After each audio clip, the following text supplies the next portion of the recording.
सपना त्यो होइन जुन तपाईँ निदाउँदा देख्नुहुन्छ, सपना त्यो हो जुन तपाईँलाई सुत्न दिँदैन।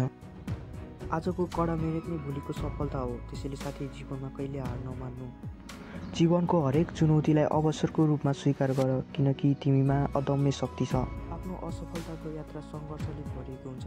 हरेक असफलता नयाँ उचाइ छ भने सबै सम्भव छ। निडर भएर अघि बढ। जीवन एक युद्ध क्षेत्र हो। हरेक जित नयाँ आरम्भको सङ्केत हो।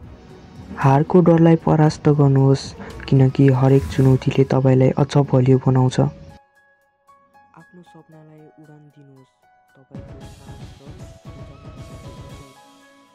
हार मान्ने होइन, फेरि उठ्ने हो। सकारात्मक सोचले मनलाई ऊर्जा दिन्छ। मेहनत गर्नेको कहिले हार हुँदैन।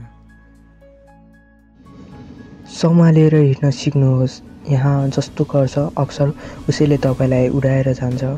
समयको सदुपयोगले जीवनलाई सफल बनाउँछ। सफलता नै सफलताको पहिलो पाइला हो।